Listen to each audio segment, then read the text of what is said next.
this is Rick from Shooter 1721. Look what we got here. We got the Hatsan PileDriver. Wait a second, 62 cal? That's right. We got a 62 cal. I'm here with Cecil Bays from Hatsan, USA. And we're at Prairie Farm Homestead in the Ozark Mountains. And we're looking for that elusive whitetail. Okay, before we go out on the hunt, though, you always got to check your zero and make sure that you're spot on. And that's what we're doing here at the bench. We're going to check it out and see what our zero's doing. We got 50 yards down there, and we got our deer target down there. And we got, today, I'm gonna shoot this. I'm going to shoot, take a look at that. They are 650 grain hollow points there. Shooting probably a little over, I'd say we're getting about 700 foot-pounds, and which I think is awesome. And we're going to shoot a couple shots and see where our zero's at, and we'll go from there. All right, you ready?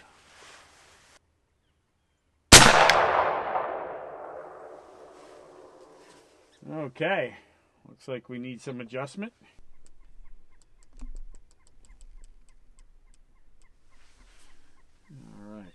Let's try another shot. See where we're at here.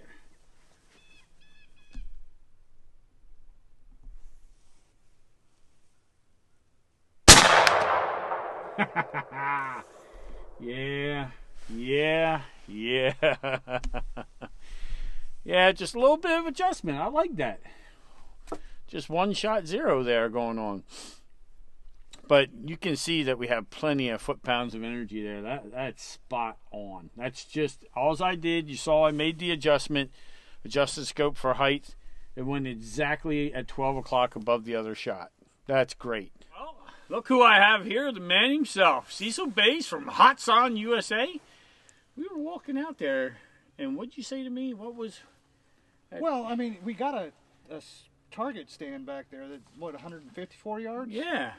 And I'm not sure you can hit that tank over there. Oh, shoot. Now, you're just asking me to shoot it, like, just shoot, right? Well, yeah, just shoot it. I mean, okay. I mean, you haven't tried shooting it that far. You just zeroed at 50 yards. All right, so let's see what the drop see what the drop is at 154. How many shots will it take you to hit? Oh, good question.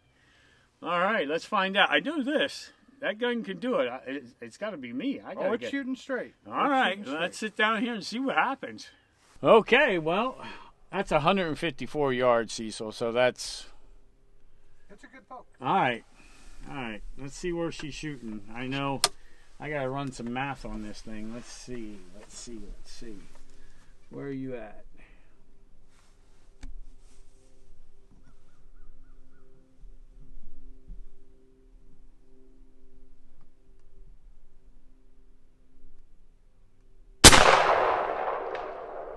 Got it.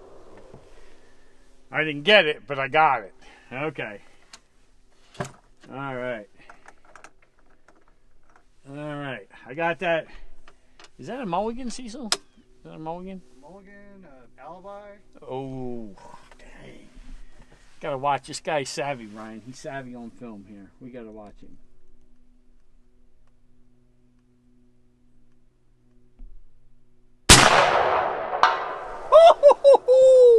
Come on, man. That's some energy down right now. That's some energy down there, wasn't it? Well, I was hoping to hit it in one, but Cecil got me. He's back there. He's smiling. So we got it in two. Yeah, I think I just drifted a little bit on that. So that was pretty good.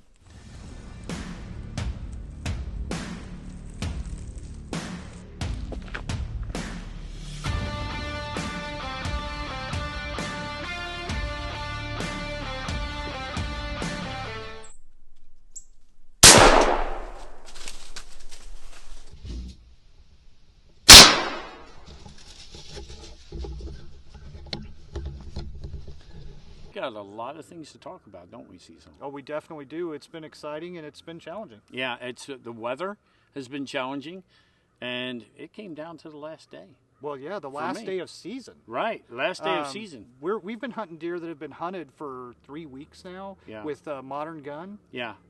You're talking rifles, muzzleloaders, archery, everything, and you know we had to put it off a little bit to get this hunt in so we could all be here.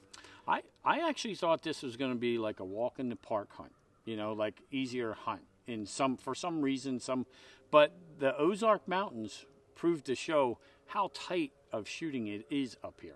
Oh, it this definitely is tight. Yes. Yeah. Well, you've got also where we're hunting is not a high fence. It's not one of those, you know, canned hunts where it's easy. Right. I mean, it is guided, Yep. but there's no high fence, and we're hunting wild deer here. Yep. In the mountains, in the Ozarks, it's just wild deer, and we had to hunt.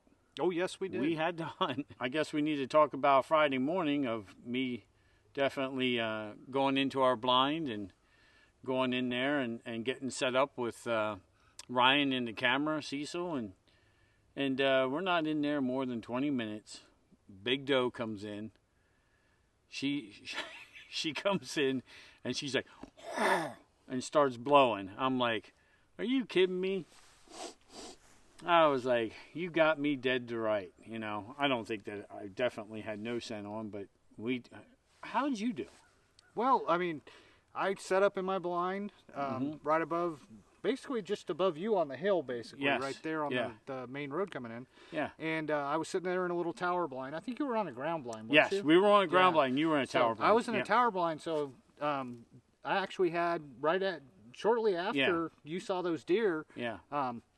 I had a doe and a yearling come in, Mm-hmm. and nice big old doe. She come in and posted up right there by the feeder. It was a 17.9 yard shot by the rangefinder, and I was using my 45 cal PileDriver, and just one and done. She went about 15 foot, dropped, Yeah. rolled over, actually got back up, Okay. and then took off, ran about another 15, 20 yards, and just piled up. And that was it. So that was it. So I got my first deer on Friday morning. Unfortunately, Yeah. it took you a little bit longer, but It did take me a little bit longer. I know we got into Saturday, and Saturday was Saturday morning, again, out there, didn't see anything, nothing. no, and you tried a different spot. Different stand, and this time we're elevated in our stand, so we're in there. And then came back to the same spot Saturday night. And we were like, you know what? Let's hunt out of the stand because you don't want to give up on things. You want to be like, there's buck here. We know that they're in here, and nothing on Saturday night. No, unfortunately not. No, and then of course I got to go into this. I am at a belief now that Cecil is a deer whisperer because they happen to just link. Ryan's sitting there with me. And texts are coming in of Cecil of deer up at his stand. And I'm like, oh my goodness. You got deer around you up there. And you were looking for which one you wanted to shoot and stuff like that. You could do that. I was being selective. I'd already gotten my meat deer, my That's doe. correct. And so I was like, okay, I'm going to wait for a decent buck to come in. Yeah. And try for that. Yeah. So Cecil had seen a lot of deer at his stand, elevated stand. And I thought, you know what? Cecil, do you mind if we come up there and take a shot at this? And sure enough, Sunday morning at first light, a doe walks in and we have it. And that 62, we put the hammer down about 30 yards after we shot. It was come in, a high shot on the shoulder coming down through 30 yards. There it was, laid up, no problem. PileDriver put the hammer down on it. You know, it looked really good. Oh yeah, the energy and the expansion on our slugs, they really do a good job in deer. Like the 45 cal, Yeah. My slug stayed inside the deer because it was a 295 grain. Right. But it expanded, dumped all the energy, and was in the hide on the opposite side. Yeah. With the 62, you've got a lot more weight there, a lot more mass, and it just blows right through them. And that's one thing I wanted to point out. You're getting an entry-exit wound on that. Oh, There's yes. no doubt about it. The 62, and I think that's what we're looking for, is the energy transfer. And I was shooting the Vortex, Big Bore Supreme. Correct. 650 grain hollow point. Out of that 62, it just put that 700 foot-pounds of energy just smoked that deer. Oh, No yes. problem at all. I really like the ammo. What I really like, Cecil, is the accuracy of the ammo out of a big bore.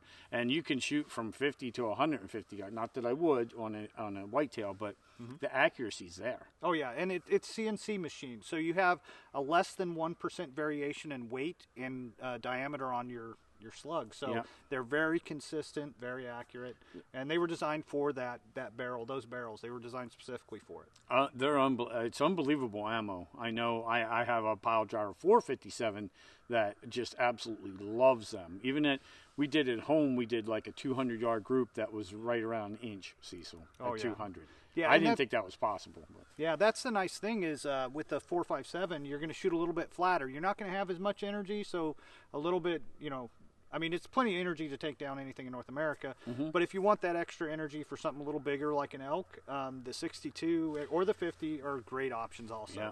But that 45 will shoot a little bit flatter. Yeah, I see the 62 as a great elk gun, in my opinion. With all that energy that it's dumping in there, it's amazing. Well, I'll tell you what, this has been one awesome hunt. We can't thank you enough. We appreciate you, Rick. I'll tell you really what. Appreciate it. What a great time. Thank you for the invite. This is Rick with Shooter 1721 with Cecil Bays from Hatsan USA.